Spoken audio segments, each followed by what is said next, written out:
बिस्मिल्लाहिर्रहमानिर्रहीम। मैं हूँ तैयबा तनवीर। आज का मेरा टॉपिक है सैम्पल एंड सैम्पलिंग।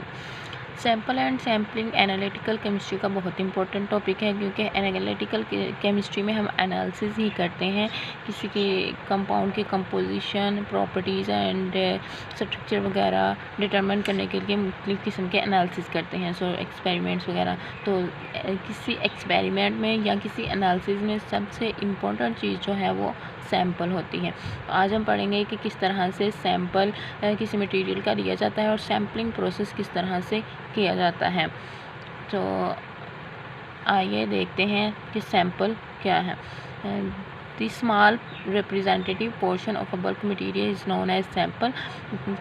कोई मटेरियल जिसका हमने एनालिसिस करना है, जिस पे एक्सपेरिमेंट करना है, उस मटेरियल में से अगर हम छोटा सा पोर्शन लेंगे, छोटा सा हिस्सा लेंगे, जिसको टेस्ट करेंगे, तो उसे हम सैम्पल कहेंगे। फॉर एग्ज़ाम्पल, अगर आपने किसी वाटर का एनालिसिस करना है किसी वाटर पे, तो वो जो आप वाटर का सैंपल लेंगे उसे हम कहेंगे कि ये सैंपल है। वाटर का जो छोटा सा पोर्शन लेंगे एक्सपेरिमेंट के लिए, उसे हम सैंपल कहेंगे। Sample is a piece of material which is to be analysed. Sample उस मटेरियल का हिस्सा होता है जिससे कि हम एक्सपेरिमेंट जिस पे कर रहे होते हैं या जिसको हम एनालिसिस कर रहे होते हैं। आगे है टाइप्स ऑफ सैंपल। सैंपल की टाइप्स कौन कौन सी हैं। On the basis of consistency, यानी किस कदर मटेरियल जो है वो प्योर है, इस बेस पे हम सैंपल को दो हिस्सों में डिवाइड करते हैं। Number 1 is homogeneous sample and then heterogeneous sample. Homogeneous sample क्या है कि अगर मटेरियल हमारे पास बिल्कुल प्योर फॉर्म में मौजूद है, यानी उसकी composition through out the material same है, तो उसे हम होमोजीनियस सैंपल कहेंगे। थ्रू आउट द मटेरियल इसकी जो है वो सैंपल की कंपोजिशन सेम हो, तो उसे हम होमोजीनियस सैंपल कहते हैं। और होमोजीनियस सैंपल जो है वो बहुत ईजीएस्ट टाइप ऑफ सैंपल है, क्योंकि एज इट इज़ हम इसे लेके एक्सपेरिमेंट में यूज़ कर सकते हैं। उसके बाद है हेट्रोजीनियस सैंपल। हेट्रोजीनियस सैंपल जो है वो मटेरियल का वो सैंपल होता है जिसमें इसकी कंसिस्टेंसी सेम नहीं होती और थ्रू यूनिफॉर्म नहीं होती, इसकी कंपोजिशन यूनिफॉर्म नहीं होती।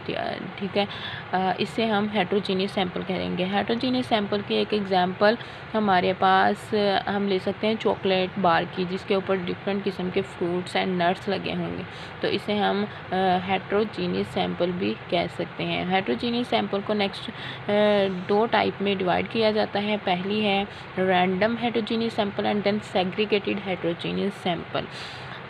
तो ये हो गई सैंपल की types on the basis of consistency, both homogeneous and heterogeneous. अब है on the basis of state and phase. अगर हम स्टेट एंड फेज़ के लिहाज से देखें तो सैंपल को 3 टाइप्स में डिवाइड किया जाता है। वो पहली है solid sample, then liquid sample and और फिर gaseous sample. Solid sample, solid sample वो होता है जिसमें मटेरियल सॉलिड फॉर्म में मौजूद हो हमारे पास।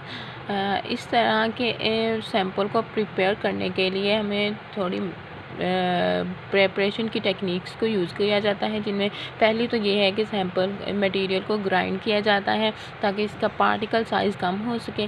फिर इसके बाद इसकी होमोजीनिटी को इंश्योर करने के लिए हम इसे मिक्स करते हैं ताकि थ्रू आउट द मटेरियल ये होमोजीनियस हो जाए। इसके बाद इसकी स्टोरेज का थोड़ा प्रॉब्लम आता है। स्टोर करने के लिए हमें प्रॉपर तरीके से स्टोर करना चाहिए ताकि एब्जॉर्प्शन एंड एडजॉर्प्शन के फिनोमिना ना हो और इसकी कंसंट्रेशन चेंज ना हो। आगे हमारे पास है लिक्विड सैंपल।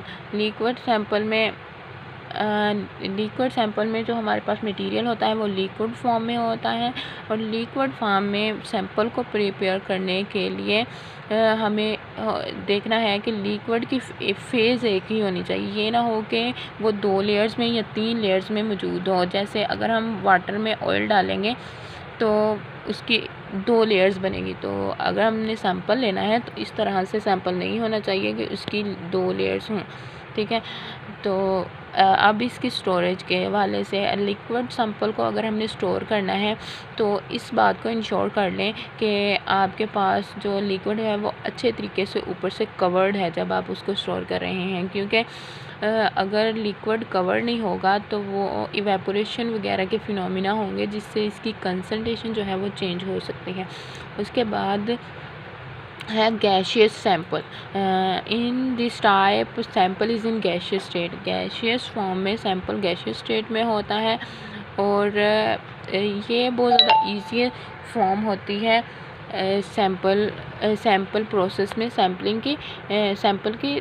तो इस स्टेट में हम सैंपल को स्टोरेज करने की भी थोड़ी बहुत डिफ़िकल्टीज़ होती हैं क्योंकि गैस है ये लीक हो सकती है। तो इसके लिए हमें पहले जिस कंटेनर में गैस को बंद किया गया है इसे दूसरे कंटेनर में भी स्टोर करना पड़ेगा।